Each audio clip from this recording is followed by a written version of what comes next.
now. So, good evening, everyone. Welcome to this fifth session of the Exoplanet course. And today we have with us Dr. Ninan. He is associated as a reader at Tata Institute of Fundamental Research, Mumbai. And today he has already started sharing the screen, and you can see what he's going to talk about. He's going to talk about exoplanets, instrumentation, transits, direct imaging, microlensing, and so on. Over to you, Dr. Ninan. Thank you. Welcome, everyone. So I'll be talking to you about how the instrumentation aspect, like how we actually detect these planets, what are the challenges, and how we try to overcome, like what people do to discover these planets. I want this lecture to be as interactive as possible. So if you have any questions, please feel free to either type in the chat. Maybe if someone, I can't actually see the chat window right now when I'm sharing the screen, but maybe Prachi or someone can just notify me when there is a question. We can notify you, and we have also put participants, they can unmute themselves and ask if there is any question. Okay. Also, there is one request from participants that can you just minimize the window, the camera window which is here, because it's blocking the slides. Yeah, I see it. Thank you. Okay. Is that better now? Yes, perfect. Okay. All right. So that window again became big. All right. Okay. So that corner should be fine now.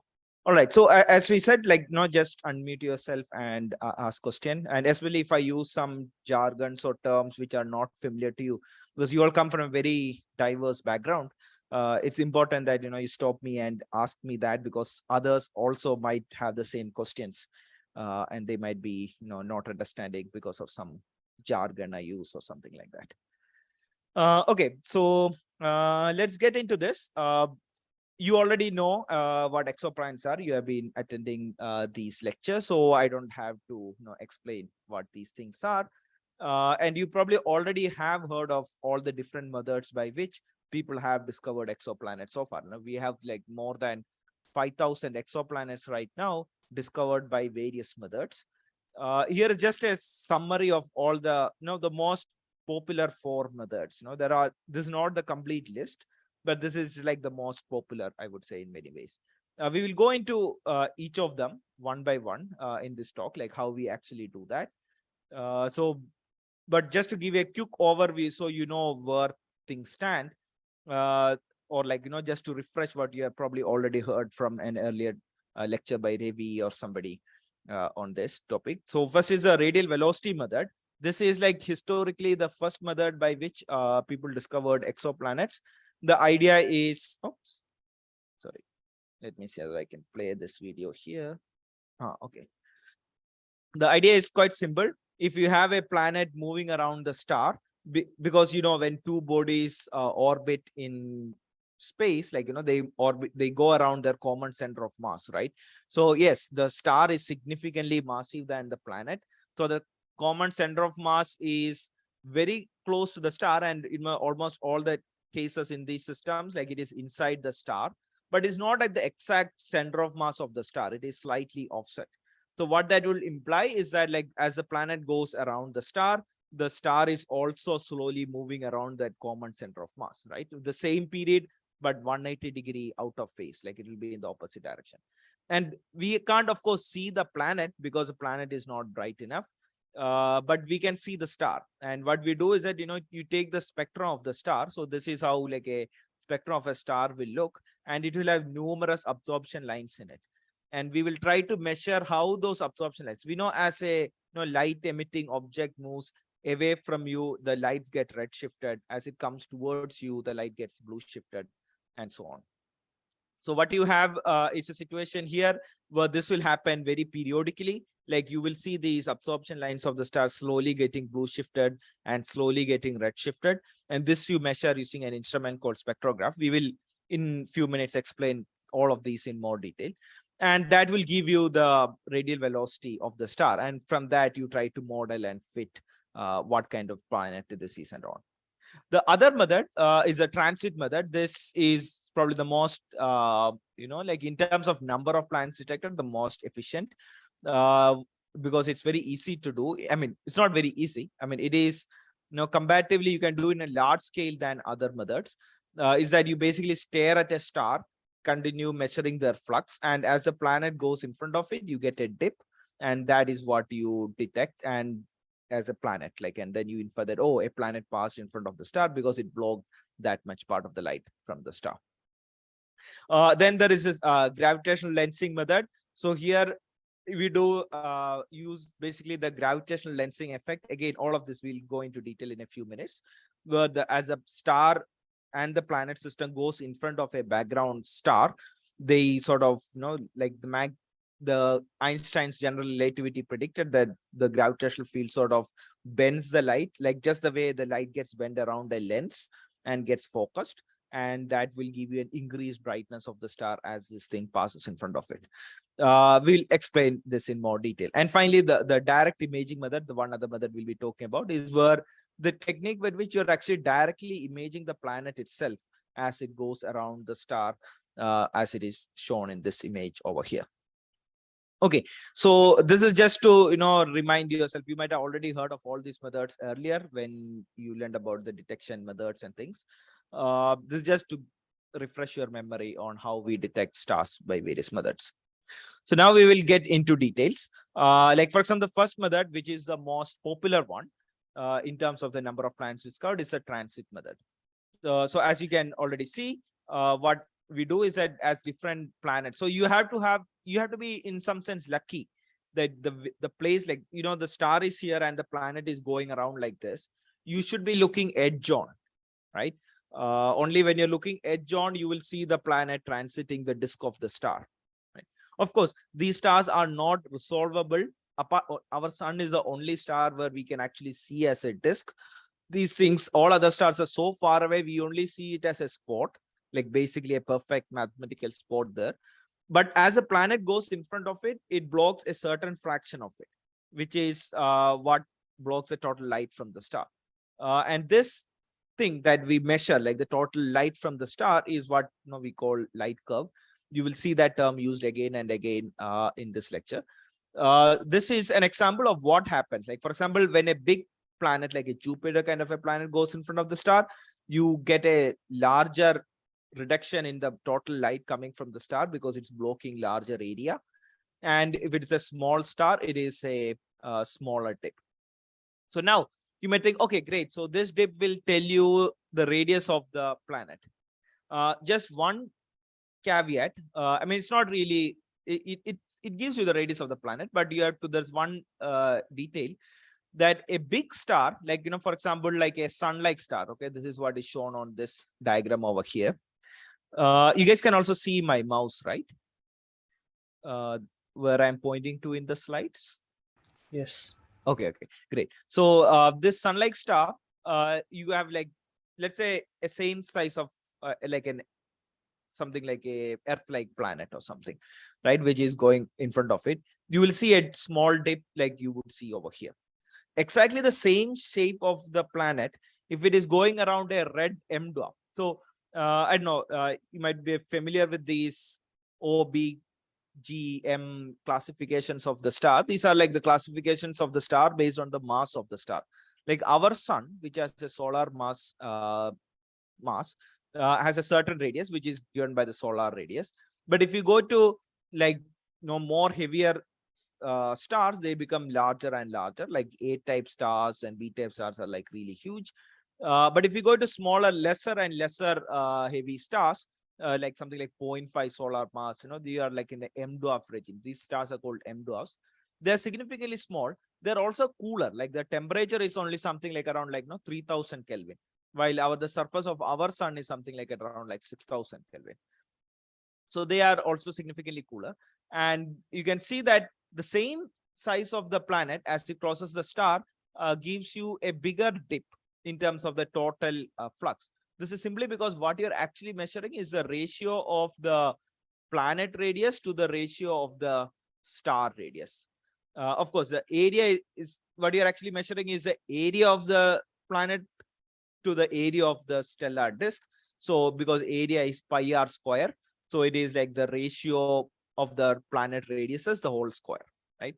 So that's where this formula comes. So the depth of that you measure basically is the square of the ratio of the planets. So if you know the radius of the star, which you know by stellar models. Stellar models are fairly well understood. You have like different models, like, okay, if I see a certain temperature in the spectrum based on the what lines you see, okay, this star is 3000 degree Celsius or Kelvin star. And then you say, okay, if it is a 3000 degree Kelvin, what kind of star it is? Then you say, okay, it's an M0 star or something like that.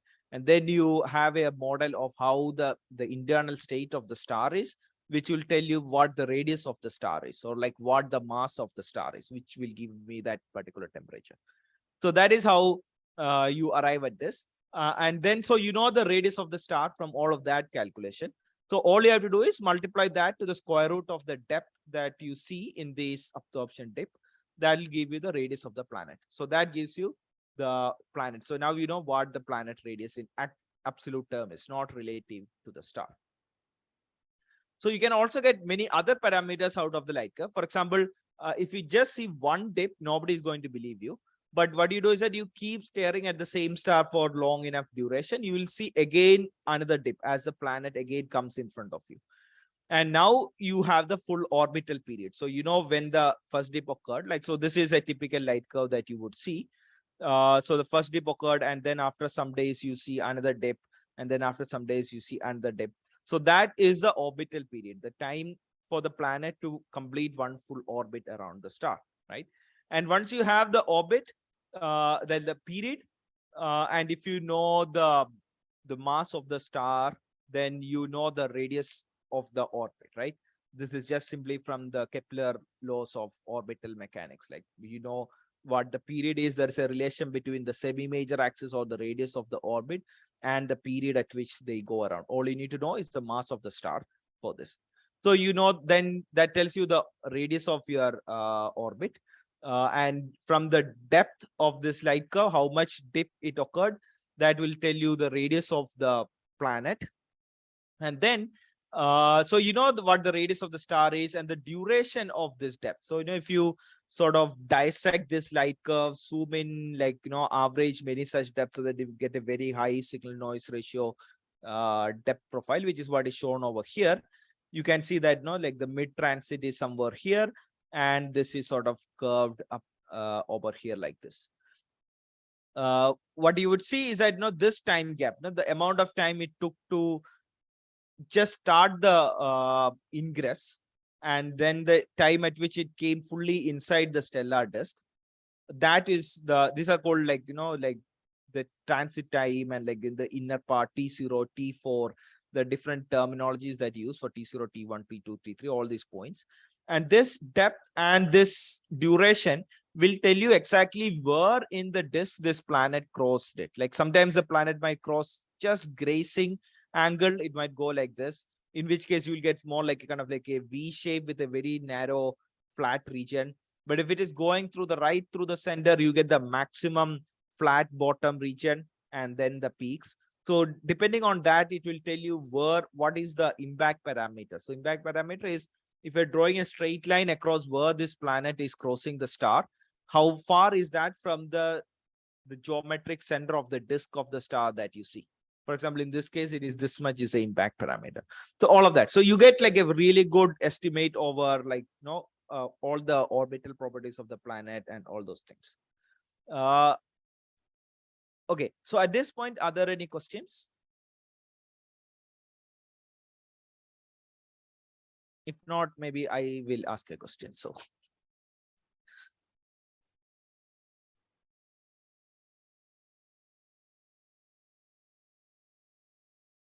Are there any question in the chat box or anything? You guys can hear me, right? There is one question on okay. Evander work, which we have mentioned in extra reading. Okay. So the question is, can you explain what can be done on Evander work? No. I mean, this is just a link where you can read this is an extra link when you can look up online. This is just Vandenberg is the name of the person who owns that GitHub repository, and just a tutorial which will tell you how to fit these transit parameters and get all the orbits of the planets and things like that. There is one question by Shri Krishna. Yes. Yes, hello sir. I just wanted to know, can you find the inclination angle using the transit light curve? Yes. Wait, inclination angle of the planet orbit, right? Not the inclination Yes, angle of the yes. star. No, Yes. no, the planet orbit. Okay. Yeah. Because that impact parameter that you calculate, right, which tells you what is the angle at which you are looking at with respect to the center, right? And then the full radius. So then it's a simple geometry. You can calculate what angle the orbit is crossing with respect to our line of sight. So the inclination angle of the orbit basically comes from this impact parameter that you estimate, which comes out of the duration of this minima at this flat bottom region at this point. Thank you.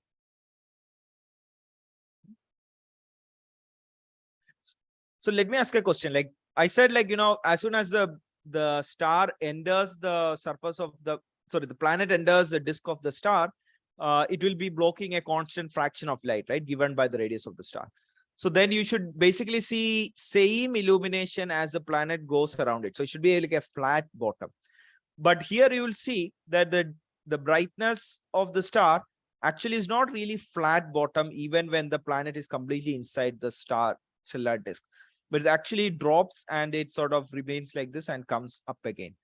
So can anybody tell me why it is why is it not just like a flat line over here? Why, even when the planet is inside the star, why is it going down? Limb darkening, basically, right? Right. Dr. Ravi also explained this in the class. So. Oh, okay. So great. Okay, so this was already covered. So it is basically limb darkening. I don't have to explain then what the limb darkening is. Great. Okay, so then let's move on before we enter into how we actually do these measurements. There are some gotchas, like just because you see these kind of transit absorptions does not mean that what you see is actually a real planet. Like you have to rule out many other what are called false positives. Things like, it could be a grazing stellar binary. It does not have to be a planet, right? It can be just another star just grazing towards the edge. So you see a slight dip as it crosses over. You have to rule out that. And it could be like, there's like a red or brown dwarfs transiting a star, not a planet. These things, okay, you can take a spectrum, so rule out things, etc. Something which is even more trickier is something called blended stellar binaries, where you have a big star in the front. In the background, very far away, you have another binary star, right? So this star, as it crosses, will cause a significant dip in this. But because of the fact that you have a big star in front of all of this, like the total dip that you measure will be consistent with a small planet causing it, because if it was like a normal binary star occultation, you will see that, okay, a huge fraction of the stellar light got absorbed. And then you will say, okay, the radius of this is turning out to be almost the radius of a star. So this is not a planet, this is a star. But in case of this system where this thing is, the same thing is happening, but on the foreground, there's an extra bright star, which is never being occulted. So even when there's a full occultation by the binary star over there, this front star is still giving you enough light that you will not see a big dip. And then you calculate the radius, you will get some radius which will be consistent with a planet, and you might think that, oh, this is a planet. So there are many other ways in which you would want to rule out that this is actually a planet and not a star, kind of a thing. We can discuss more of this, how people actually do that to discover all of this.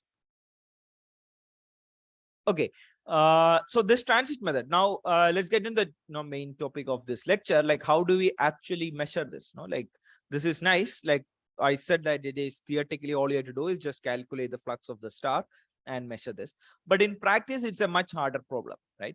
This method, transit method, sort of exploded the field of exoplanet field in 2010 onwards. As you can see in this plot over here, like, just cumulative number of detections. I'm sure you'd have seen this plot many times in these set of lectures over time. You can see that this green thing, right? The green bar, they're all discovered by Kepler and TESS, most of them, which is why there's a sudden exponential increase at that point. So why was Kepler or TESS so powerful, right? These are basically two satellites. So Kepler was the first mission, which was pointing in the sky, and it was just measuring the flux of the star. So, and these are like, initially, especially Kepler was almost like a $500 million mission. So it was like a super expensive mission. Let me just quickly show you, like, like a Wikipedia page of Kepler, just to get an idea of like how big this mission was. The question is why we had to do something so expensive? Like, why couldn't we just do it with the telescope on the ground? After all, this Kepler is not that big of a telescope, right? You can see the entire telescope is like significantly smaller than the telescopes that we have on ground. Like you had heard of like Keck telescopes or LBT telescope, which are like 10 meter in size. But this Kepler is only something like, 0.95 meter, like less than a meter in size, like a significantly smaller telescope. But it was able to, revolutionize the field. That is mainly because of the fact that it was in space. So this is how the Kepler satellite looks. Like it was basically pointing onto a particular region in the sky without, like it wasn't scanning all sky or anything. It just selected one region and it was pointing in that particular region. And you have all the solar panels on this side for electricity and thrusters to keep it oriented. So the Kepler was really powerful because these thrusters and its calibration system could keep the telescope pointing really highly accurate. Like, it will not move around or anything. If it is pointing at a star, it will like dead centered on the star. Like it will not drift around because of anything. Like, there's a very good centering mechanism. And you can see like in this page, this is the field like they were observing. So all Kepler did was, there is one particular part of the sky. So this is, by the way, the Milky Way galaxy. You might have seen this if you have gone out in some dark places and looked up in the sky. So it selected a field like this. It's a pretty large field for a 1 meter kind of telescope, but still it is not all sky. It selected a region, somewhere between the Cygnus and Vega region, and it was just staring at that place for years, many years, just looking at like, all the stars. And it basically what it does is that, it collects all the light, and it's a very simple system. Like, these telescopes are like very simple. Like it has a big primary mirror, and then at the focus of it, you have a basically a camera, which is like literally an array of detectors. So this is actually the detectors used in Kepler. You can see that on the focal plane. So this is something in optics. Like whenever you have a large field of view telescope, the focal plane of that telescope, right, where all the lights of the star gets focused, will not be in a flat surface. They will be like in a curved, depending on something called Percival's curvature. So you have to actually keep it, depending on where you are imaging, your detector has to be curved. But unfortunately, there are no curved detectors, right? All the CCDs and CMOS detectors that we have are all flat. So what you do is that, it's anyway a big array.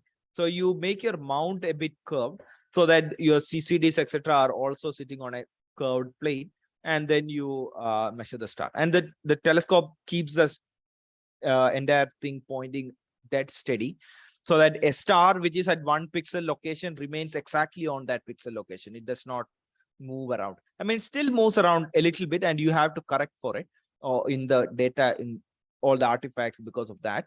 But it keeps the thing there. This is the main reason is because, the pixel sensitivity changes across a pixel. It's like a photon falling at the center of the pixel will have a different behavior with respect to a photon falling at the edge of a pixel. So this would mean that, like if you are observing a star, and for some duration you observe the star where it is at the center of the pixel, and for another duration you observe the star when it's at the edge of the pixel, you get a difference in the counts that you measure from the star. So if you want to do precise photometry, or like this is, by the way, called photometry, like you're measuring the total flux from the star, you have to keep everything stable. Like you can't even move the position of the star on your detector to keep everything stable. So that was how Kepler was revolutionary. It had like exceptional pointing, stability, and it had this very large array of detectors. And of course, they could not. The one problem with the space-based thing is that, like, your internet speed to these satellites are not high speed. Like, you don't have 4G, 5G to send data. So, you use antennas to transmit data, and you're limited by, how much data you can transmit and send. So you don't send the full image. Instead, you sort of try to do, like, selected portions of the stars that you are interested in, and that gets downloaded to the Earth. Like, there is one demerit of going into the space, that your data downlink is, I mean, when the Kepler was launched, this was like I think one of the largest data intensive satellites out there, which had to send data. But yeah, so this is how the satellite looks. I thought, just showing you the Wikipedia page is the best place, because they have these great images from everywhere collected in one place. All right, so that is a Kepler. The other mission, which was, so Kepler was quite successful. That it basically, revolutionized the field of exoplanets. And then the only problem was that Kepler was looking at a very small patch of the sky, and most of the stars in there were faint. We didn't purposefully look at a bright star regions, because we will saturate the detector. These CCDs all have like a certain limit to which you can have count rates, like beyond which it will basically saturate and destroy all the readings nearby and things like that.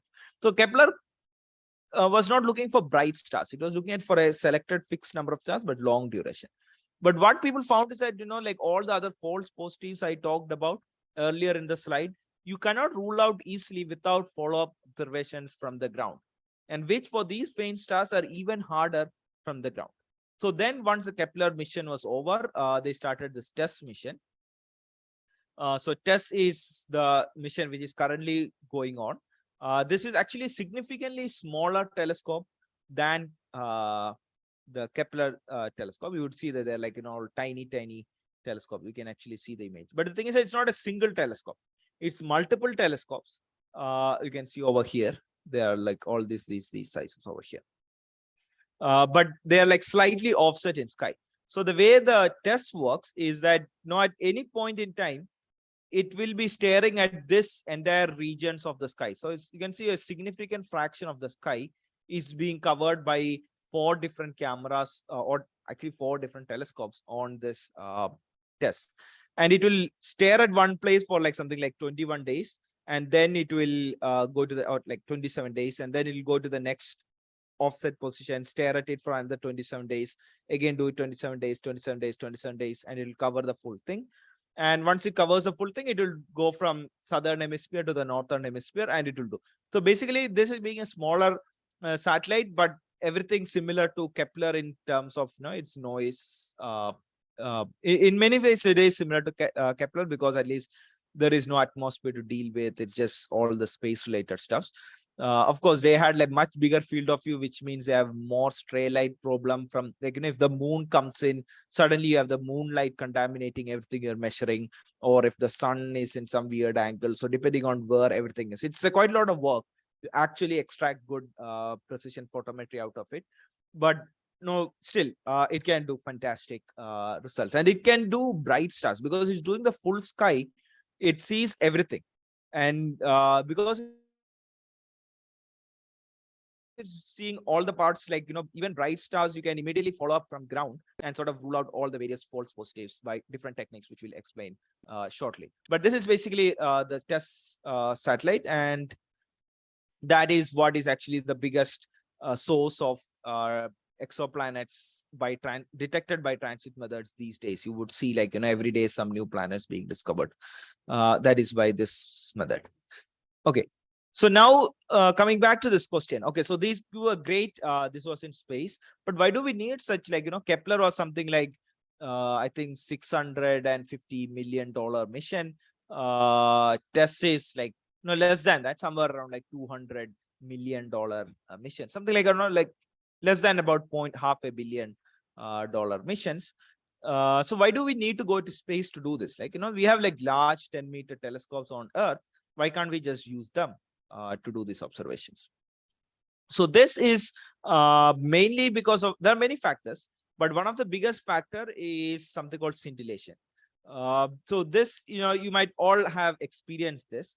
Because of Earth's atmosphere, there are mainly two issues. One is what we astronomers call seeing, which is the fact that if you look at a star, they have a finite size. Now, even if it's not because of the resolving power of your eye.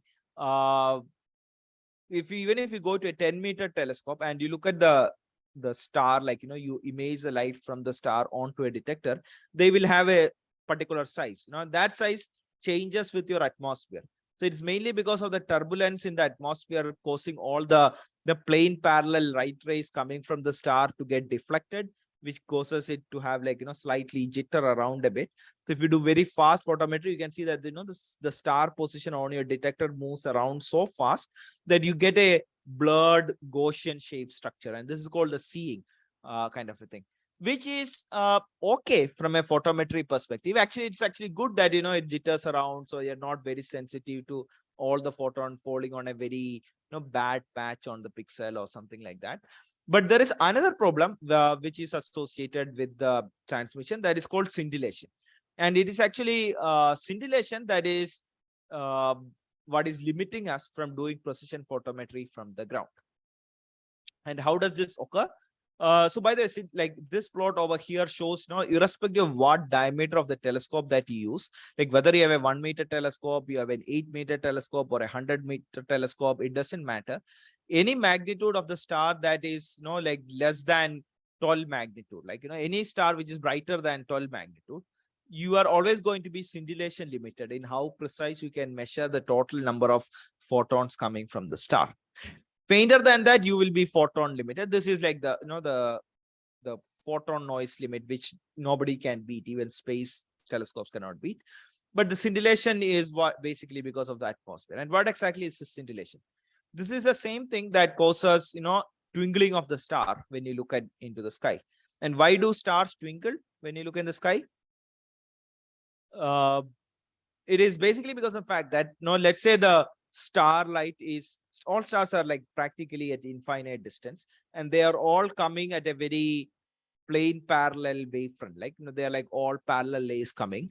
But as soon as they hit our Earth's atmosphere, that atmosphere has a lot of eddy currents. If you have flown on an aeroplane, you would have heard of turbulences, which suddenly the plane goes blah blah blah, and you have all the pressure changes and all those kind of things.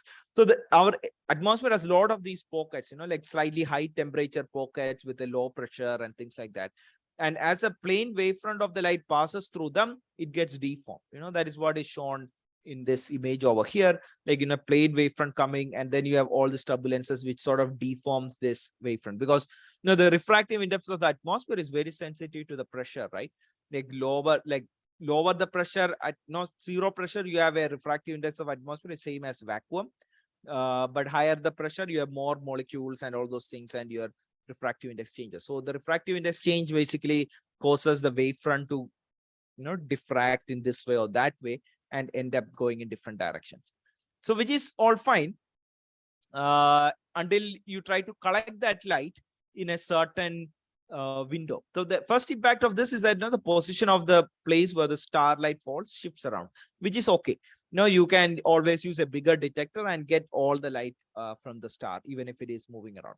But the hard part is that, excuse me, as the light comes through, you have a telescope with a finite pupil. And what do you mean by pupil? Like, if I have a primary mirror, it collects all the wavefront coming inside that primary mirror, like, which is what is shown over here. Like, let's say I have a circular primary mirror of a telescope, like, and if there was no atmosphere, all the wavefront which is coming through will come through, and you get a clean cut of it, like, right? You have a flat thing coming, and always this fraction of photons coming inside that particular spatial radius gets collected by my primary mirror of the telescope, and they all get focused onto my detector.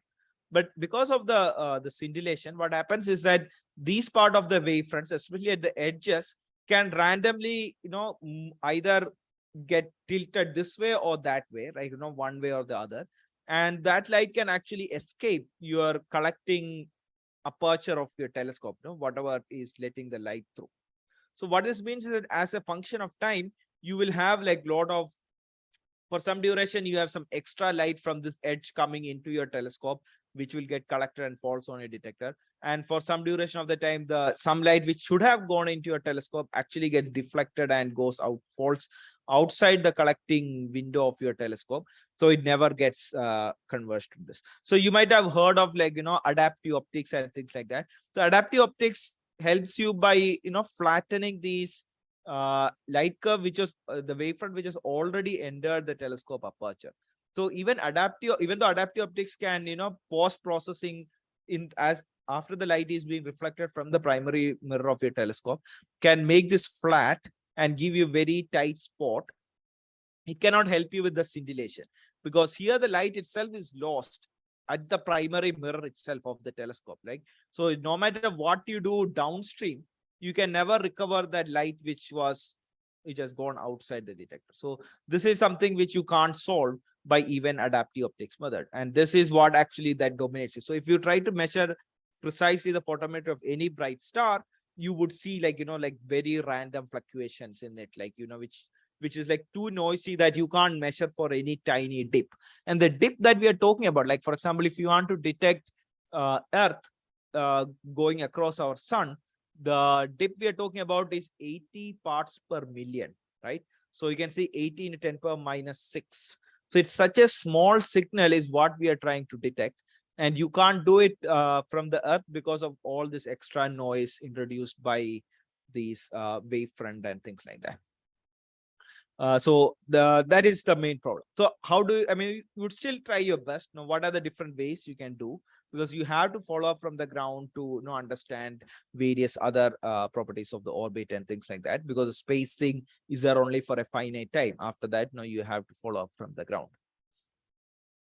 So there are different techniques.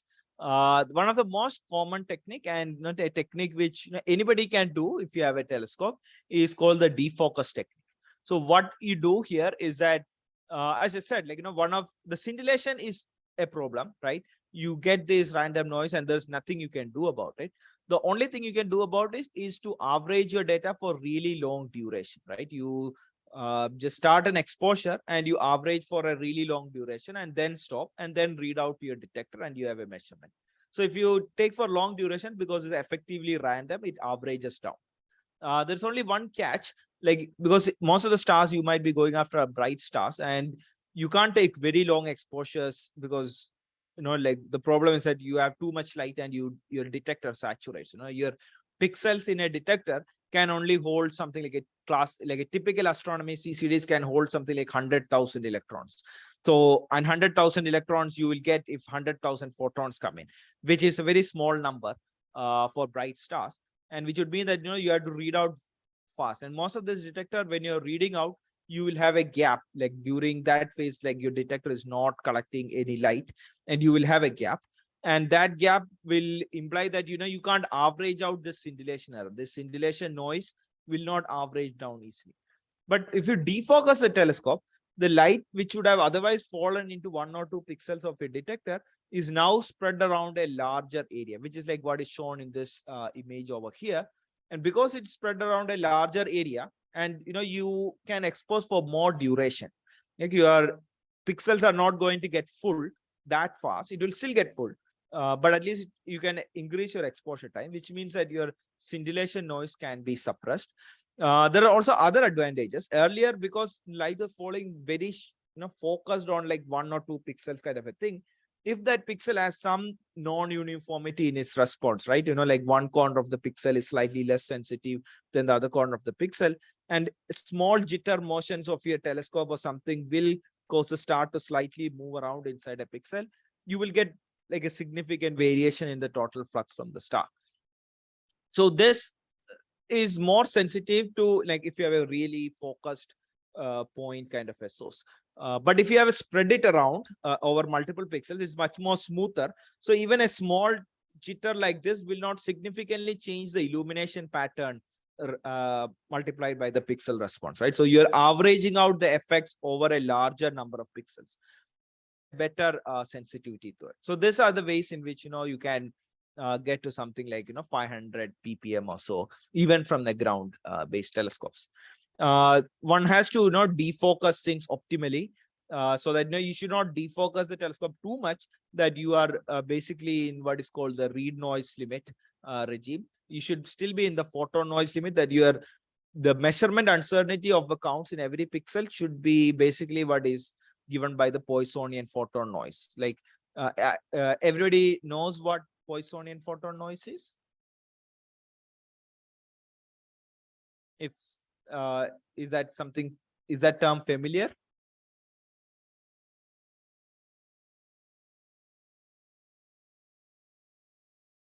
I'm not No, clear. could you explain it? Okay, yeah, great. So photon this is a very common phenomena that you see all over any measurement. Like it does not just in astronomy. Any measurement you do, if you have a photon counting system, right? These are called what you end up. Let's say you measure 10 photons, right? I can ask you the question: what is the uncertainty or like the error in that measurement of 10 photons? So the answer comes from the fact that these are what basically every arrival time of a photon is random, right? Because every photon is independent. They will arrive and you get a click on your detector and you detect. So if I'm asking you like, okay, I'm waiting for 10 seconds, I'm collecting like n number of photons. What is the error? Simply because of the fact that these photon arrival times are random. And this is called the this is the mathematical way of saying this is basically a Poissonian process. What is the error in which, like if you sum up or like if you count something for like n number, what is the error associated with? And the answer is the error this will have a what you call as a Poissonian distribution, and the Poissonian distribution will have a error of like square root of n. Like if I have 10 photons measured, you will have an uncertainty of square root of 10, about like plus or minus 3. And this is fundamental to the nature of the photon itself. It comes from the quantization of an electromagnetic field to number of clicks on your detector. And there is no working around it, because you will violate laws of quantum mechanics if you do that. So if you get like 100 electrons, the error associated with that will be square root of 100. Right, which will be like 10. So you will say my signal noise ratio of the measurement is 100 divided by 10. So you have a signal noise ratio of 10. Now you would want to be in a regime where you are limited by this, not by other cells, because if in a real world detector, you have other sources of noise also. For example, the read noise of the pixel. The pixel, every time you read something, let's say there are 10 electrons, photoelectrons in my pixel, you will get some random noise associated with your amplifier circuit and all the other electronic circuit which you use to measure the voltage across whatever this charge has caused around a capacitor or whatever. And that will also have some error. That will be something like 2 electron RMS or 3 electron RMS. So you don't want to be in a regime where the total noise will be then your photon noise square of that plus read noise square of that. So you add them in variance, because these are two independent error terms. And then you take the square root of them. So you want to be in a regime where you're dominated by your photon noise, not by your read noise, because photon noise, that gives you the best signal noise ratio possible. Okay, I see a question. Yes. Yes, sir. So I had a doubt regarding this. So let's say we download the spectrum data from like the ESO website. I've encountered a situation where because of rounding off of the wavelength that's given to us, certain wavelengths share a spectral value because of the rounding off. What would the error look like in that case? Certain wavelengths share a value.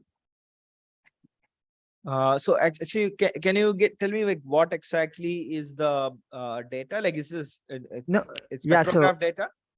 Sorry, I meant two flux values sharing a wavelength, in the sense, for example, if we have like 5800.011 and 5800.012 as the wavelength, it's tended to round off in the ESO data, right? So this what happens is both end up showing the same wavelength value for two different flux values. So in that case, how do you compute the error, and how do you, like, what do you consider which wavelength belongs to what? No, so wavelength, that's a different thing, right? What we're talking about is the counting thing. So the question what you have to look is whether these are independent measurements, right?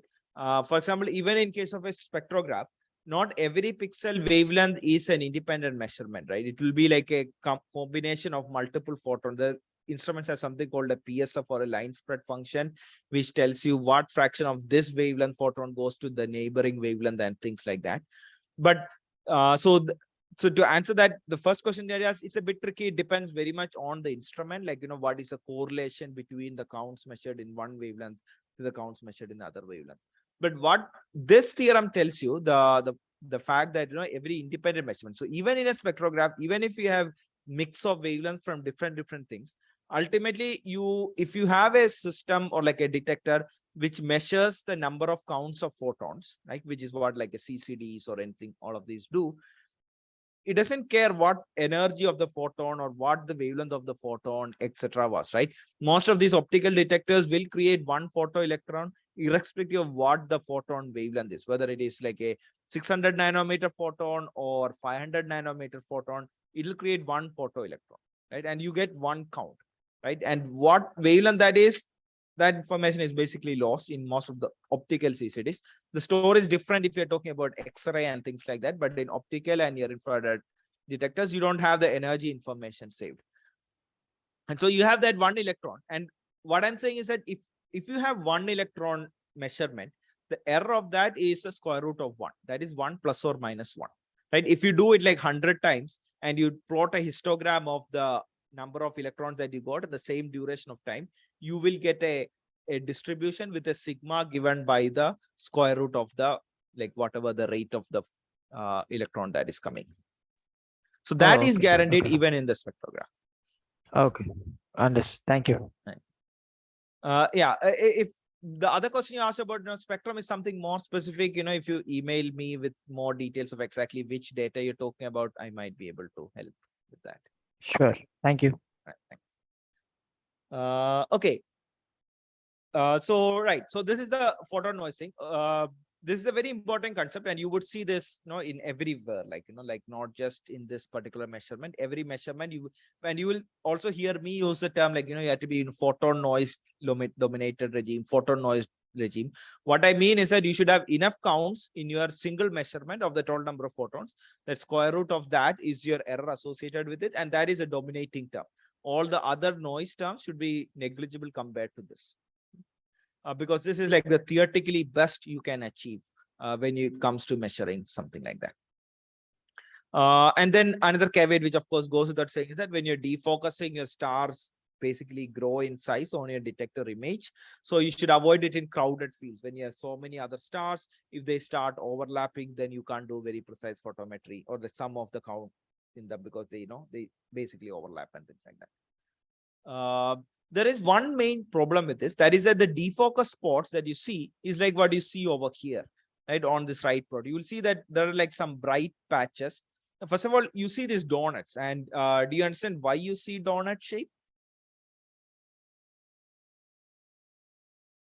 This donut basically comes from only in those telescopes which has a central obscuration in the telescope. So most of the telescopes, most of the all-azimuth telescopes has a primary mirror, and that light goes into the secondary mirror, which is sitting like, like symmetrically at the center, but in front of it. And then that focuses the light through some hole in the primary mirror to the backside. This secondary mirror is casting a shadow on the primary mirror. So all the stellar light that is falling on the backside of the secondary mirror is not going on to the detector. So the total amount of light that is coming, this is called the pupil plane image, actually has a circular donut kind of a shape with a central hole. And when you defocus your image, and what you actually see is not exactly a pupil image, because you have to defocus a lot to see that, but a trend towards that. You will see that your spot of the star slowly evolving into a circular ring kind of a thing. This is the donut. And the other problem, the Earth scintillation, right? And the seeing causes all kinds of deformation to the wavefront, which would mean that, you will not get a clean donut kind of a shape. You will get these kind of bright spots which sort of moves around this thing when you do a fast readout. And then that sort of defeats the purpose of defocusing to some extent, right? because you wanted the uniform illumination across the detector. But even if you defocus, because of the Earth's atmosphere turbulence causes these hot spots on your donut, which moves around randomly here and there. And that is then sensitive to the, the short pixel to pixel response variation and things like that. So that is one major demerit of this defocus technique. So one technique that was developed is called diffuser technique.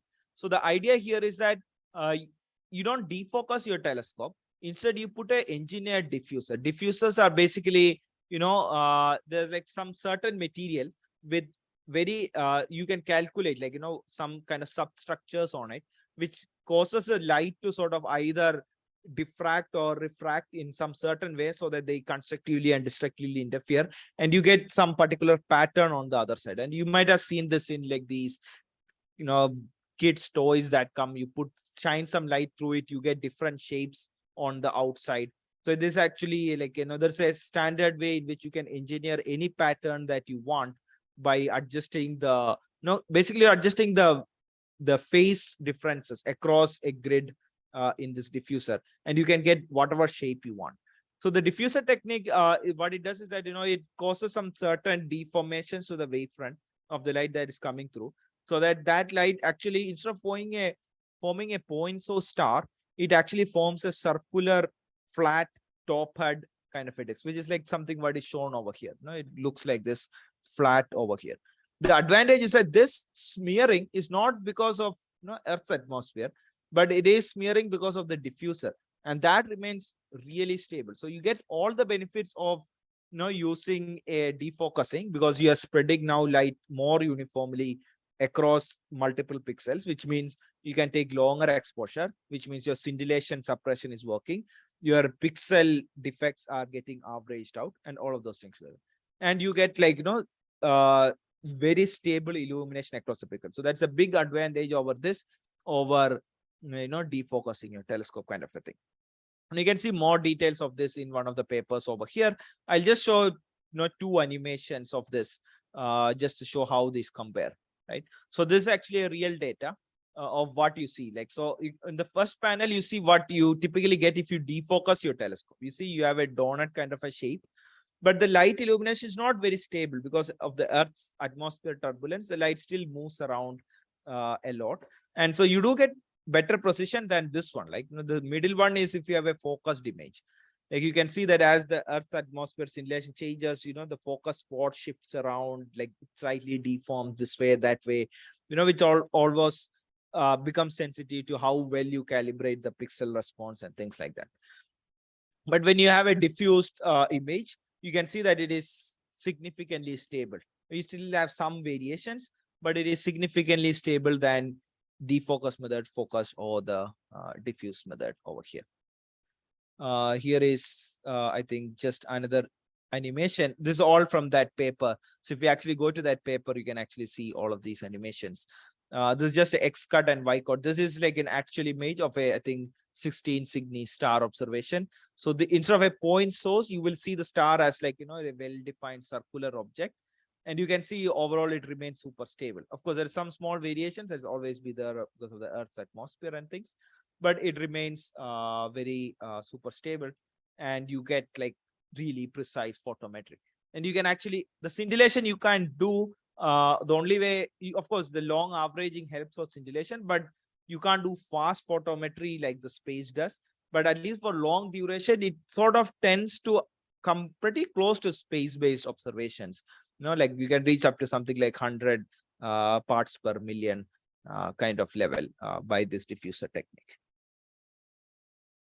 Okay, so diffuser technique, by the way, in all of these methods, the Earth has one other major problem. That is that the atmosphere is the transmission of the atmosphere changes. That luckily you can actually do relative calibration, right? You usually have a star and you have other stars also nearby. So you can look at it and say, oh, this star is getting brighter with respect to other star, and then you can correct for it. So so the atmosphere's transmission coefficient changes over time.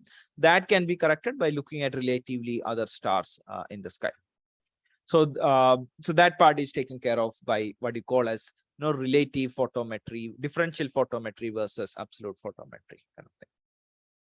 Okay, so this is how you get very precise measurement of the flux from the star, which will help you discover planets from the star.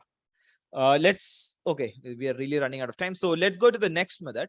I will not go much details into this because you will have a talk later towards the end of this lecture about how you do this radial velocity method, the instrumentation part of it.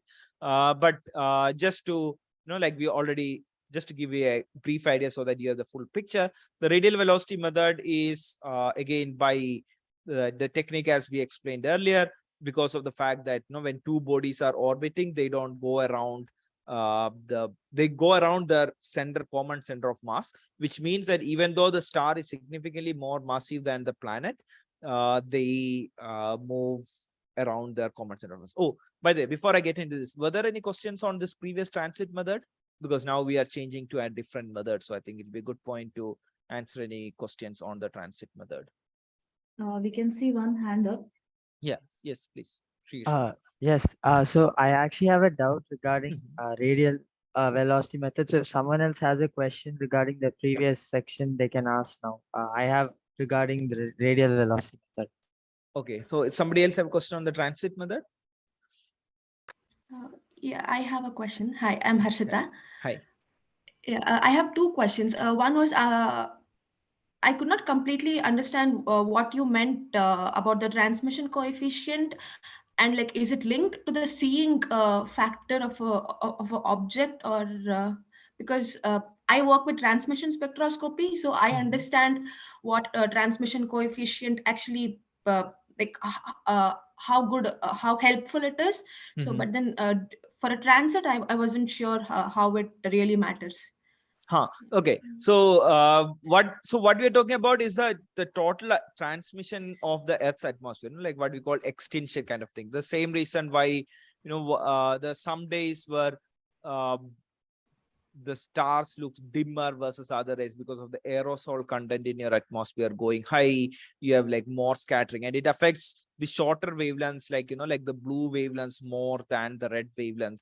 So the total, like if you have 100 photons coming from the star, as it passes through the Earth's atmosphere, some of them is going to get absorbed by some aerosol or some molecule. There's certain bands in which like water molecule absorption happens and all things. And these photometers are usually done in a very broad band observations.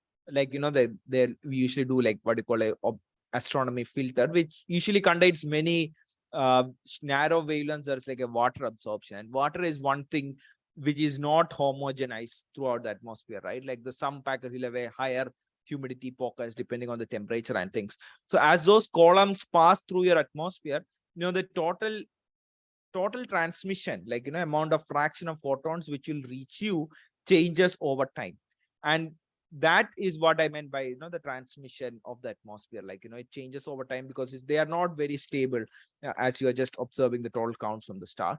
And the good thing is that if you have two nearby stars, and because both these stars light travels through almost same patch of the sky, so when there is an average, like let's say at some wavelength, some of the photons are now getting absorbed because there's some strong water absorption happening, or like there's some aerosol content or some wildfire which is sending some soot through your atmosphere comes in. And then if you see that in two different stars simultaneously, that both of them have decreased. So it's not that one star's brightness went down, the other star also went down.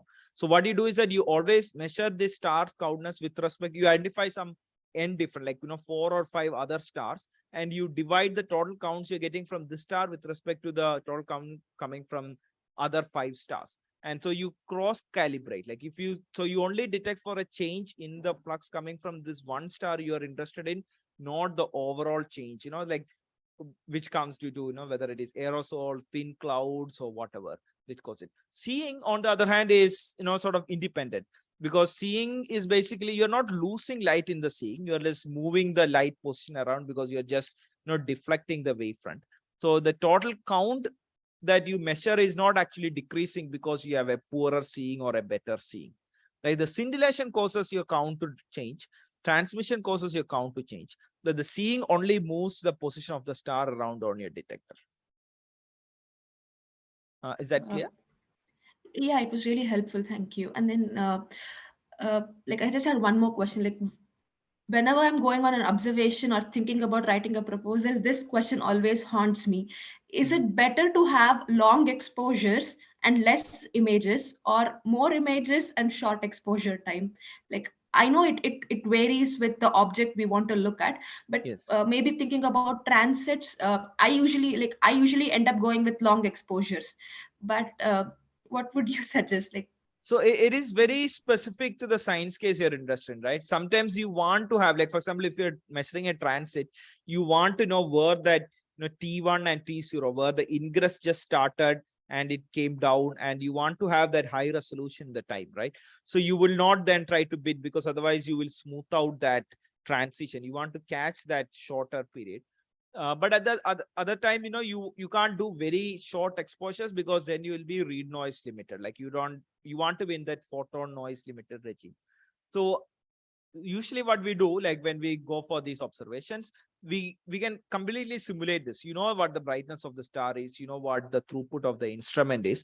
You can actually just simulate this and see, okay, how much counts I will get if I have only 1 second exposure, or like 2 second exposure, or 10-minute exposure. And then you calculate what is the photon noise that you have, what is the read noise. Read noise, usually, like all of these instruments, they would have published what is the read noise of our detector, what is the read noise, or what is the throughput of the instrument. All of things usually will be published by that instrument paper. So you can actually simulate this, and you always simulate this and see, okay, this is my optimal exposure time, which will give me the minimum error. At the same time, the time cadence that you want to whatever you're trying to fit in your data. thank you again. It really it does clear out a few things. Yeah. Thanks. And there are many, by the way, simulation softwares which you can use to simulate this, like pixels and all. So if it is something, you want to do for your observations, you can always put in those things and you can simulate these things for yourself. Or you can also do by hand calculation. Yeah, I just wound up doing like a basic math because I had to observe certain transits, and then I did end up doing long exposures, but Okay. also I had to take care that the photon count was not out of the range. So Right. Yeah, it's always a balancing game. It's like they say, especially when it comes to optics, it is just a series of compromises, like,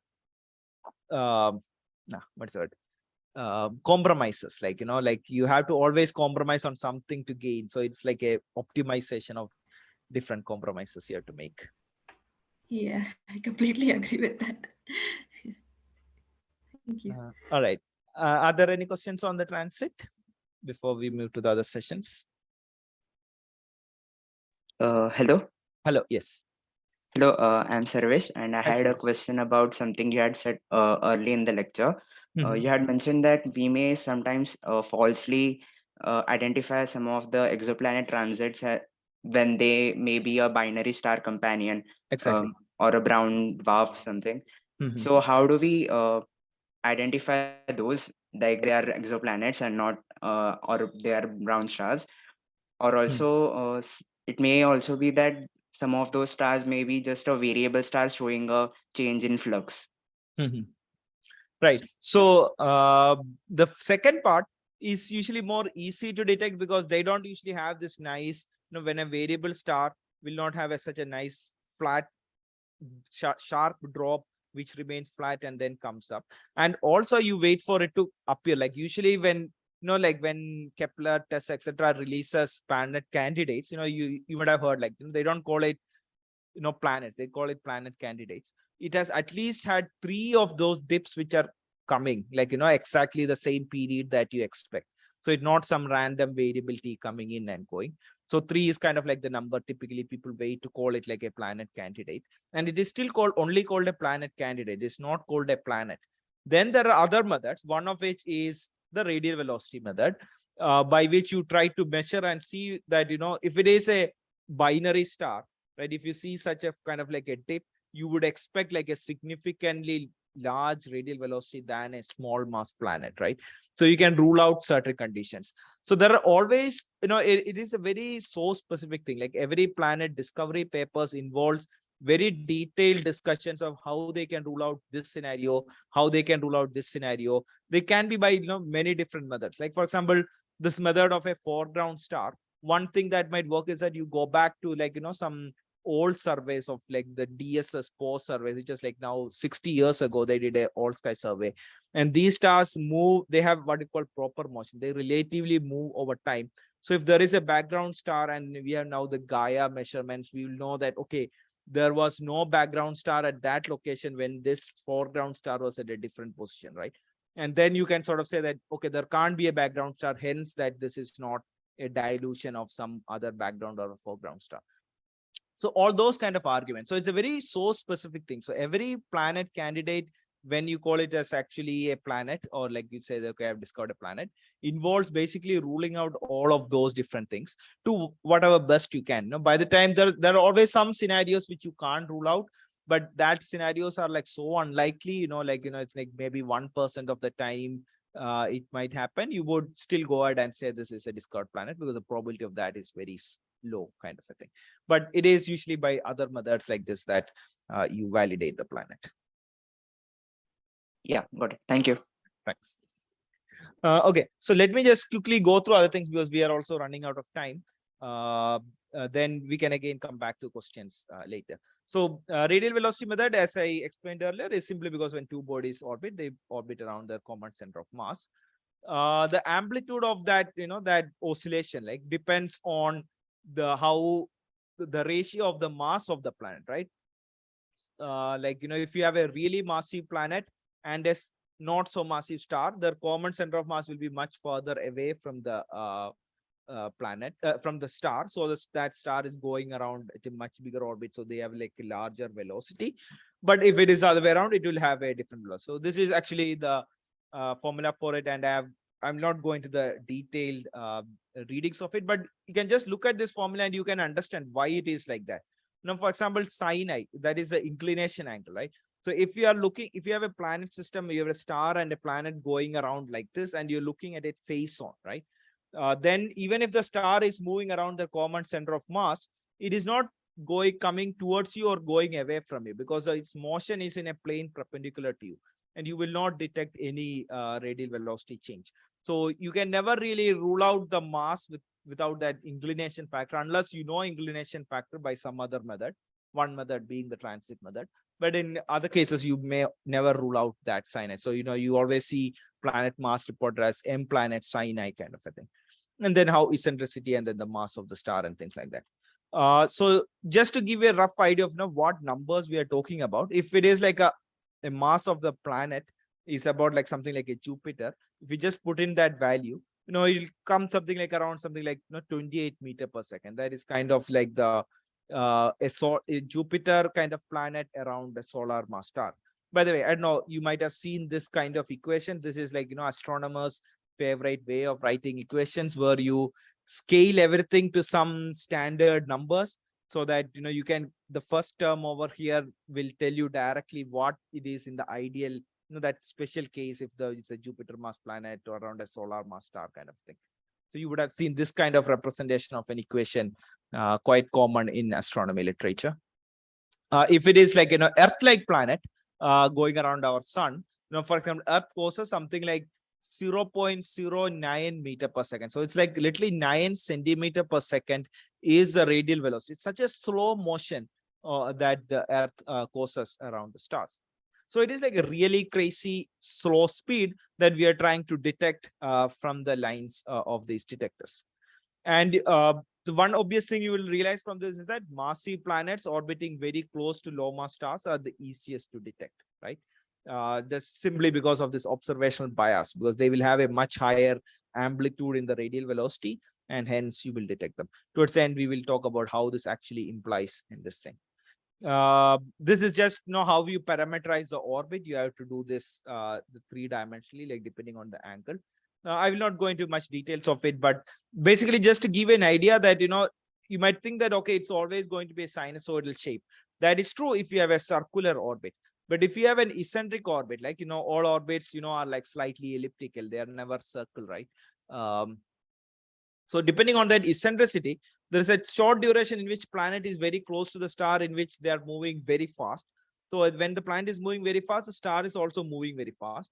And when they're far away, the planet is moving slower and the star is also moving slower. So you don't always get a sinusoidal shape when you measure the radial velocity of the star. You can get a family of curves, which is like some examples which are shown here, depending on your viewing angle and the eccentricity, and all the radial velocities can have all kinds of shape in all of these kind of things. And how do you actually measure it? You can measure it only if your star have narrow absorption lines. So this method will not work on like, super hot stars like A-type stars or B-type stars, where the lines are so broad because of the thermal broadening and whatever is happening. And also like the amount of, there's only hydrogen helium lines there and things like that. So you can't really measure it. But on the other hand, if you're looking at like a G-type star or a K-type star, like our sun, or like, slightly cooler or smaller than that, you have many more narrow lines. And so if you have such narrow lines, you can actually measure their positions very precisely, which will tell you whether the spectrum is getting blue shifted or red shifted, and thereby measure the line. And how do you actually measure this in practice? This is a method called CCF method, cross correlation masking method. You can think of it as a method of averaging all the lines together, because if you try to measure the position of one line very accurately, you can't do it very precisely. So what you do is that you average all of these lines effectively by cross correlating with a mask, and you get what is something called a cross correlation mask, which will be a shape like this. And then you try to measure the centroid of it. So what we are trying to measure is a really small shift, like for example, 10 meters second is something like 1/1000th of a pixel shift. So the spectrum, if you look by eye, you will see no shift at all in the spectrum. But once you average all of these line positions together by CCF method or some other method, then you can actually detect even a very tiny shift in the spectrum on a detector. And the shift that we are talking about are like 1/1000th of a pixel, and 1 pixel is only like 10 micron kind of a size, right? So we are talking about nanometer level shift in the spectrum, which is like a really tiny shift that we are trying to measure on a detector. To do that, your instrument has to be super stable, right? So, and over the last few decades, we have achieved that. Like we have made spectrographs very stable, and in the early 50s, the spectrographs could only measure something like like 1 kilometer per second kind of velocities. But by 80s, we could reach up to 10 meter per second. That's where you can start detecting Jupiter and things like that. And now we have reached a point where the instrument has become really precise. We can detect really small planets around like sun-like stars. The goal of the community is to reach 10 centimeter per second, because that's when you can detect Earth-like planets around sun-like stars. But we are still reaching there. There are some caveats, which I will tell you why we haven't been able to do that yet.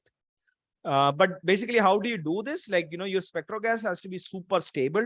So it is in a very temperature and a pressure controlled environment. For example, two of the spectrographs that we build, HPF and NOID, is at like millikelvin level stable. So the temperature itself is something like 180 Kelvin or something, whatever it is. Like NOID is at 300 Kelvin. But the temperature, we'll keep it stable at that value for years within a millikelvin level. So nothing should change, because if something changes, there'll be a thermal expansion and your spectrum in the detector will shift, and you will think it's the star moved, but it's actually just your instrument that moved. So do all those kind of things. I will not, I think I'll probably skip this part. Okay, let me just briefly explain. So what do you do is that, like these spectrographs are so bulky and they can't be fitted on the telescope, right? Because they're so big. And also, if it's on the telescope, as the telescope points a different place, your effective gravity vector changes with time, which will cause all kinds of bending, what we call flexure in the instruments and all those kind of things. So these spectrographs are these days fed by what is called an optical fiber. So you have an optical fiber at the focal plane of the telescope, which takes the light. The optical fibers are unfortunately not very, it's better than slit in terms of scrambling. Like, depending on where the star illumination is, like, for example, what is shown in this image over here, if the star is entering the light at the edge of an optical fiber, the output also will have a sort of like an asymmetric thing coming. And so if the star moves around, you will think, oh, my spectrum shifted, but you want it to be very stable.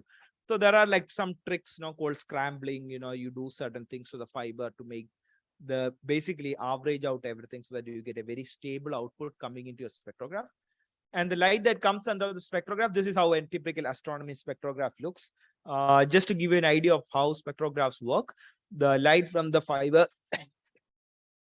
goes in and it comes out at some sort of like a beam, and you have a mirror which collimates it, and that goes onto a grating. So grating is your dispersion element which disperses it, and that beam again comes back, and then it gets imaged back onto a tiny fold mirror, because you just want to fold the light this way, and it's again collimated and it goes into another dispersion. Grating, gratings have multiple orders, right, like of their diffraction pattern.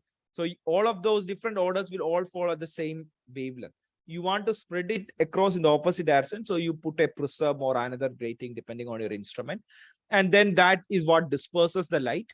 And then so together you have a grating and then the cross dispersion by this prism, which is then imaged onto a detector over here. So this is just the design of one of the EPRV spectrographs out there called NOID, which gives you, and you can see the size of this in the optics alone is something like around about 2.5 meters long, and these are like really huge optics, and the entire thing is super kept stable. So this is how you do the actual measurement. And now, why is this radial velocity? There are those subset of stars where you have both radial velocity. As you might have noticed, radial velocity is sensitive to the mass of the planet, while the transit is sensitive to the radius of the planet. If you have both the mass, because transit method will not give you the mass of the planet, the radial velocity method will not give you the radius of the planet. But if the same planet can be detected by both transit and radial velocity, then you have both mass and radius, which means you have mass and volume, which means you have the density of the planet.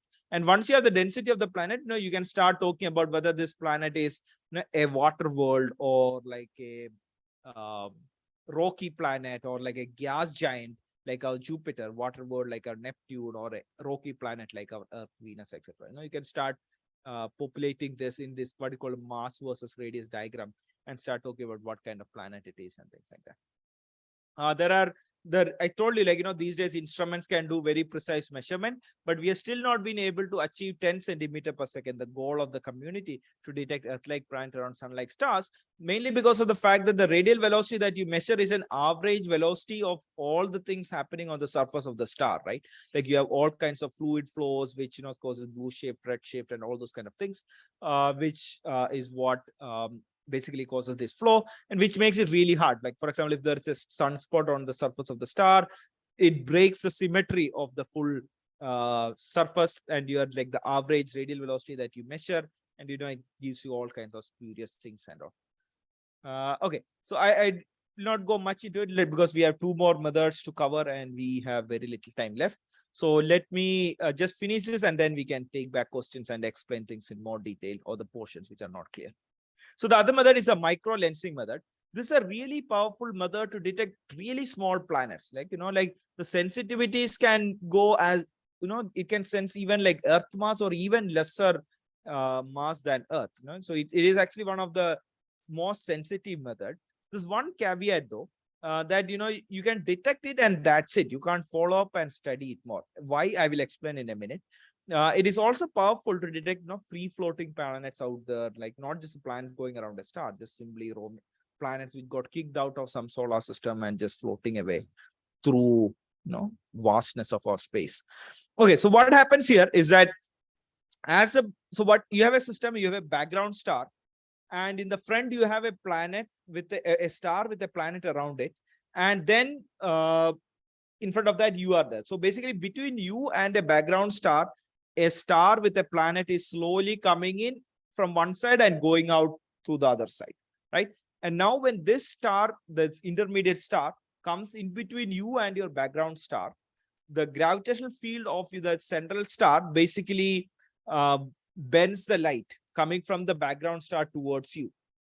And that will cause, same way, like, how a lens bends the light, you can focus the light, right? So same way as this planet, the star crosses your field of view with the background star, it focuses the light from the background star and it will converge it towards you. So you'll basically seeing more light. So which is what you see by this curve over here. Over the time, you can see that the brightness of the background star going up, up, up, up, up. It keeps increasing and then it comes down, right? As it comes down in a smooth way. Now, if there is a planet around this star, okay, which was coming in between you, the big bump is because the main star is going around, right?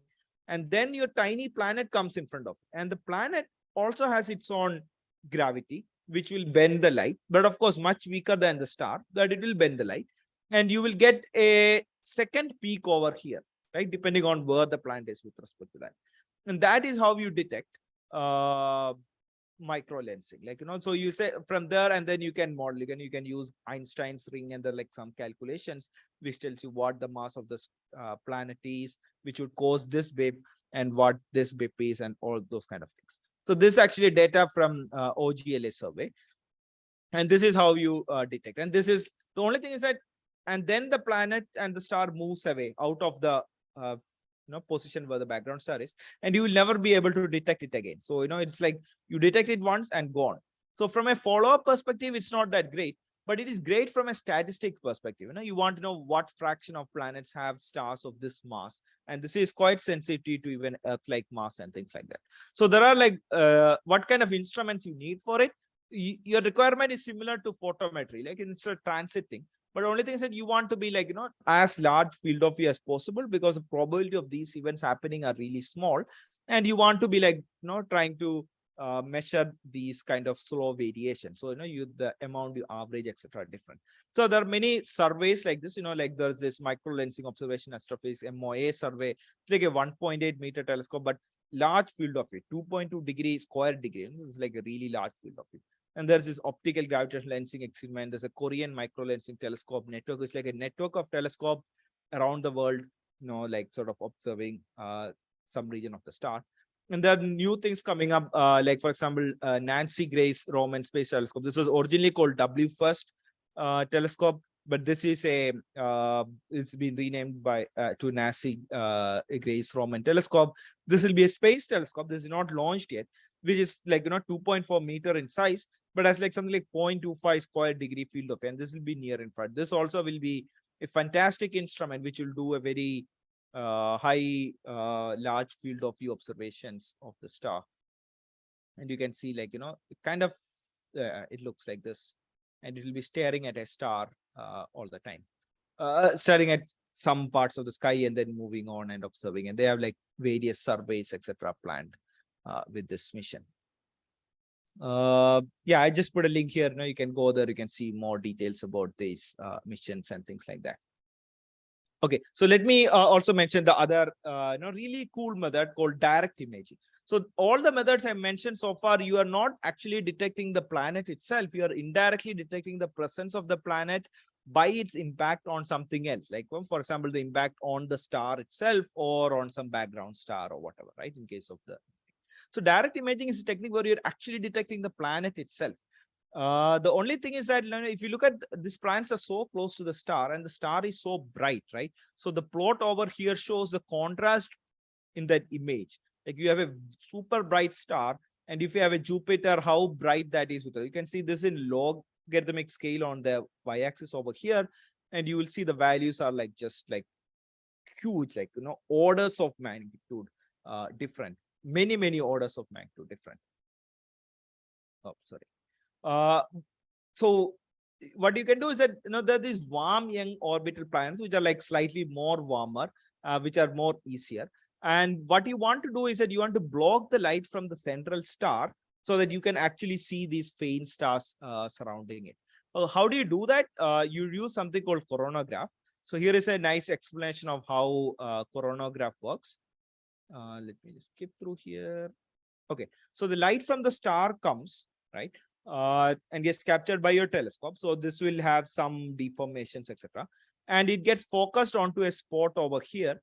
And then again, it gets reimaged here. And this spot is really tiny focus. So what you do is that you put a mask there, which blocks the stellar light at that focus point, which, like, when you do that, you get this really dispersed diffraction pattern, because you now try to block a point source with a point black mask. So you block that with something else called Lyot stop. And then there's some. Now, if there's a planet light coming, planet is slightly offset from the position of the star, right? So you're blocking this just where the central star is. An offset starlight will not get blocked by this disk that you put. No, you're only blocking just that one particular point. So the planet light will completely come through, and then you will get an image over here, right? But of course, because of the fact that the optics has all kinds of distortion, the spot that you get from the star is not tight enough that you will not be able to completely resolve it. So, So what you do is that, use something called a deformable mirror. This is a technology where there are like many actuators behind your mirror, which will help you sort of deform your mirror. Like, so if your wavefront has some, aberrations to it, you compensate for that by deforming your mirror so that you get a very good, like diffraction limited spot where all the starlight is actually focused onto this tiny spot over there. And you tune it so that, you can slowly improve your quality of it, and you will see that the planet slightly emerges out. So this works for like far away planets. These planets have to be really far away from the star, and you can sort of image this. That's how, like, a quick 1-minute explanation of how coronagraphs work. This, of course, have like these coronagraphs are not perfect. You always have these some speckles, especially if you're doing an adaptive optics kind of a system from the ground. You will have all these kinds of structures which are not planets, but then you have a planet which is hiding here. How do you say that this is a planet, but this is not a planet, right? So one trick which is used commonly in this is most of the telescopes are all azimuth telescopes. If you're looking at one part of the sky and you're following it through the sky, as you observe through the sky, the field at which you are looking at rotates, like, the stars, etc., rotate with respect to the axis at which you're looking. Now, the adaptive optics, the speckle, the structures that you see will not rotate because that is on your instrument. So your star, planet, etc. slowly rotates in the sky because of the Earth's rotation, but all these structures will not rotate with that. So what you do is that you sort of observe at different locations and you average it out, and then you subtract it. So the star, a real planet, will move like this because of the sky rotating, but these speckle kind of structures will remain there. That's how you differentiate between a real planet and a speckle in this direct imaging technique. Okay, so we are almost on time. Let me just stop here by saying all those different methods, as you might have realized as I explained it, is that they are all sensitive to different kind of planets, right? The transits, you have higher probability of detecting if the planets are really close to the star, because then, like you can have that probability of it actually crossing your line of sight to the star. Doppler methods are also more sensitive if the planet is more close to the star, because then you have a common center of mass and their motion. They'll have a higher reflex as it goes around. So you'll see that all these black points discovered by Doppler method. So this, by the way, on x-axis is the semi-major axis. Y-axis is the mass of the planet. You will see these methods are all concentrated around here. Micro lensing is actually very sensitive to low mass points, and it is not that sensitive when if the planet is very close to the star. So you get to discover all these far away points. And imaging also, as I said, is more sensitive if the planets are very far away from the star, because the coronagraphs can suppress these days. The state of the art in space can suppress up to 10⁻⁹, like a billion times better. And you can only detect planets which are significantly far away from the central star. So you see these kind of planets which are over here. So all of these different methods, gives us different glimpses into different kinds of planets. It's kind of the story of, n number of blind men, like trying to feel out different surfaces of a elephant and trying to make guesses of like what this animal is.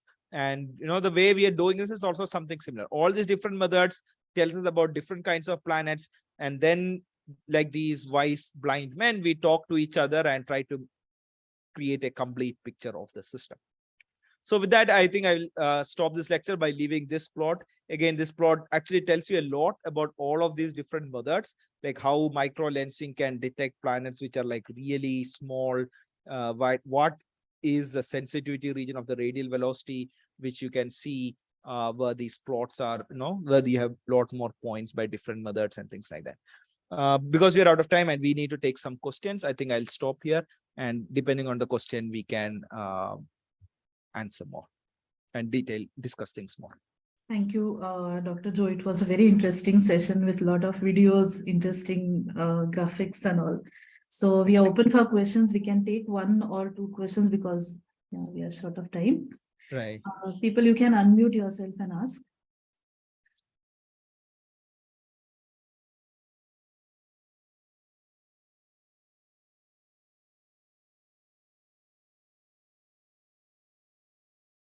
Any questions? I think this was taken, right? What is the most accurate method to detect Earth-size exoplanets? No, I don't think we discussed that. Okay, so we have a question here. Okay.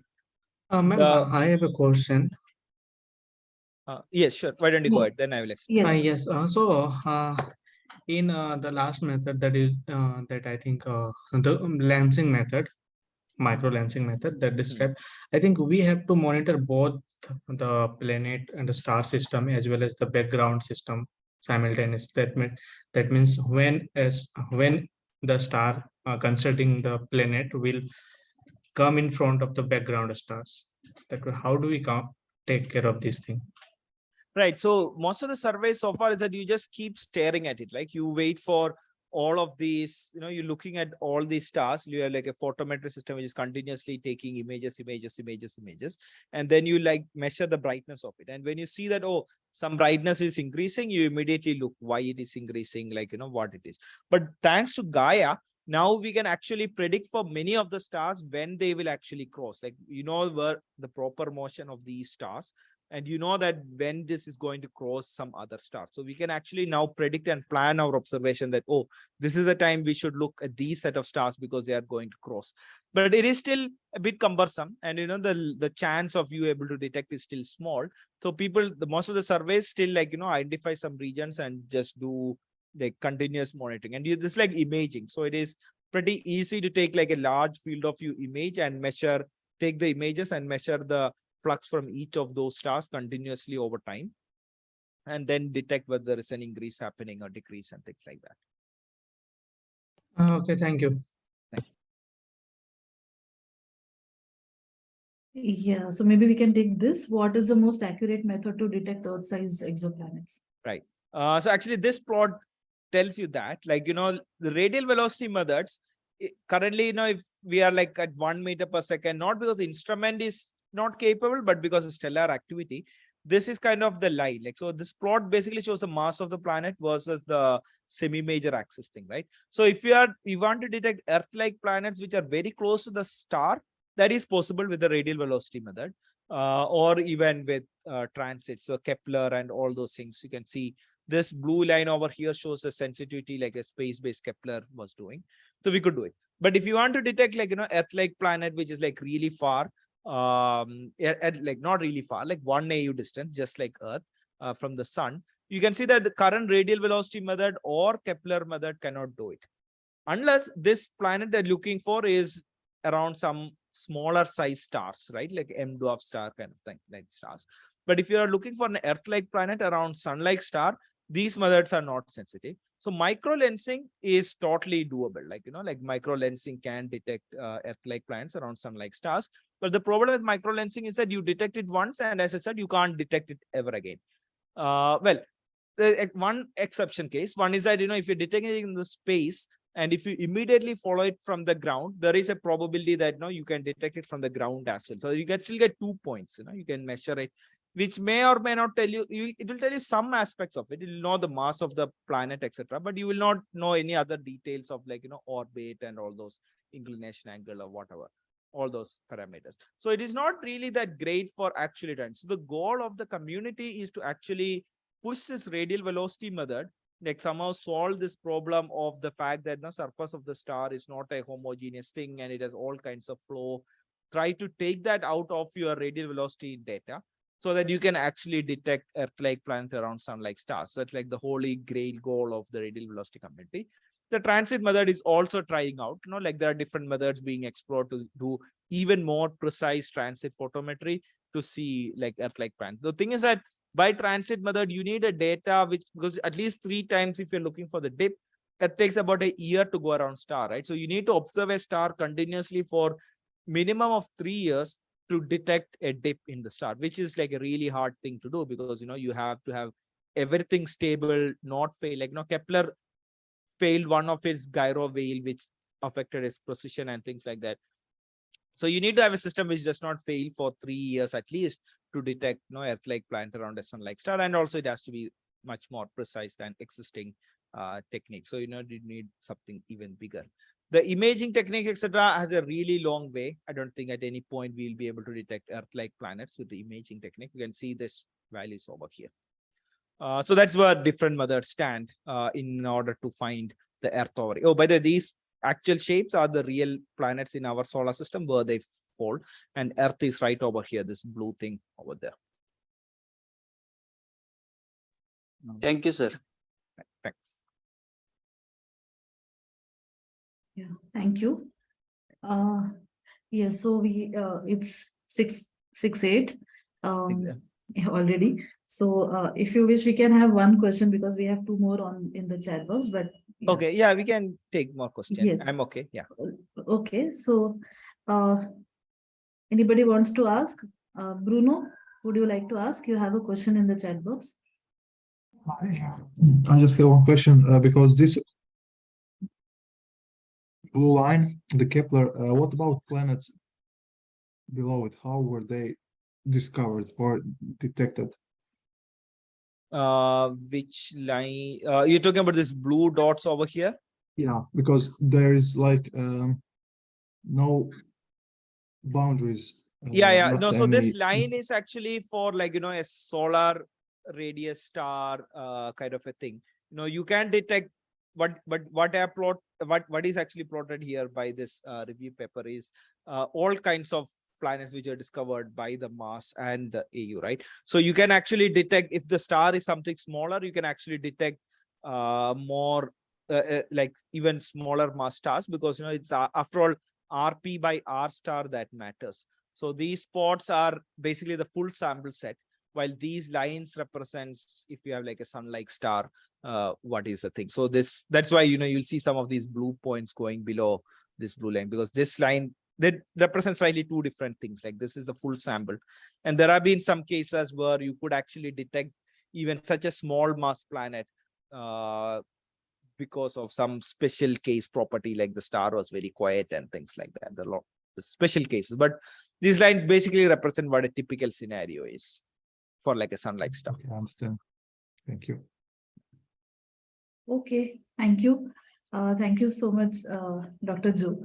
And Thanks. yeah, thank you for joining. Thanks, Yeah, everyone. We will be meeting again tomorrow, same time for our next session. Yeah. So if there are more questions, please feel me to email me. I'll just put my email ID in the chat. It's just indiajoe@gmail.com. You can just send it to my Gmail ID. I'll be happy to answer questions. Sure. Yeah. Thank you so much. Thank you. Thank you, Ariane.